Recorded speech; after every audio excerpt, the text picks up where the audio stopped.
Hi, I'm Genie Gratto from Oakland, California, and I'm going to be reading some pieces from my The First 100 Days project on 100 Proof. Erosion. The rain is washing California bare, drawing out the mud that holds up spillways and trees. Why it's raining, my son asks, and then he answers, because the clouds are full of water. So many of my people are inundated, the wash of bad news eroding their strength. We are sodden with worry, making calls with damp fingers, sending postcards into an impenetrably murky swamp. Will we see the sun again? Will the clouds empty? I have my own questions. I don't have answers.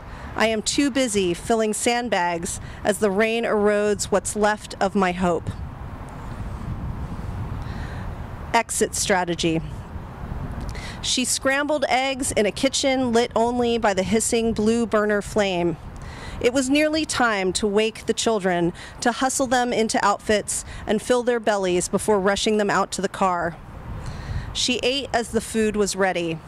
By nightfall, they would be hundreds of miles away, and she needed strength for the journey. Her husband slept, unaware of the packed suitcases in the trunk of her car. If she hurried, they'd be gone before he awoke, before he could say yet another thing about what he had the right to grab. Police state. From the window high above Oakland, I saw helicopters hovering over the part of town where people gathered for the Women's March.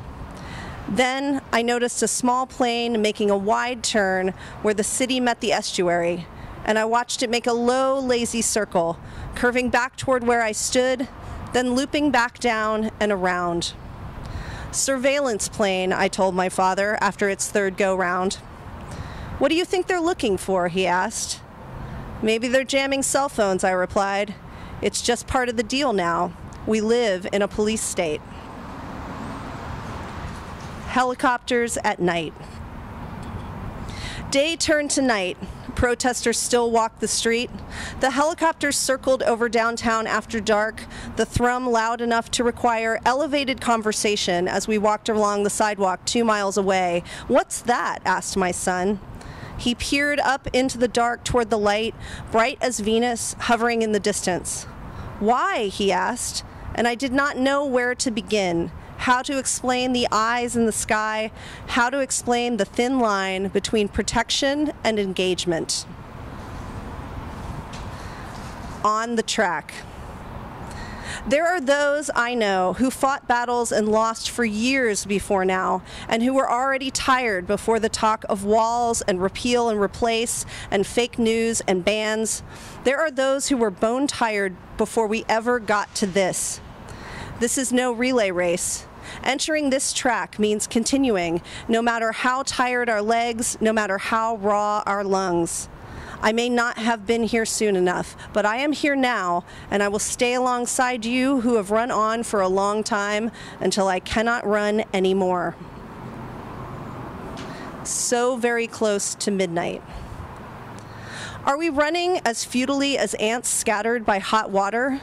Are we 30 days, 30 hours, 30 minutes from apocalypse?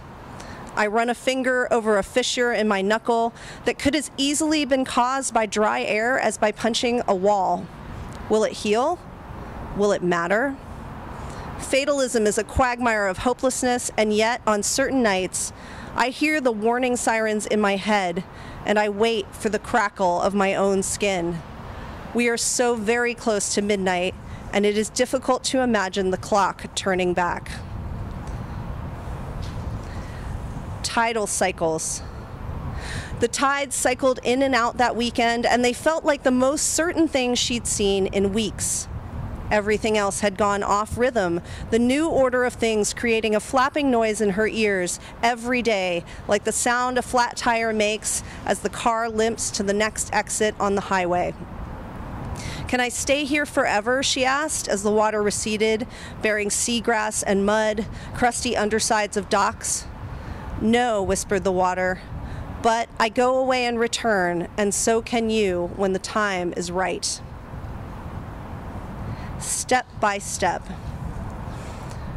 We are walking in groves inhabited by crows, taking paths darkened by hanging moss. It is twilight now, and we fear navigating when the last small bit of light goes away. I have matches, she says, but she only has 3, and they are tucked inside a paper booklet, flimsy and quick to burn. We could light something, make a torch, but everything is soggy from the recent rains. We will have to walk into the dark together, says another, and we join hands. Step by step by step, we continue forward, because this is the only way through.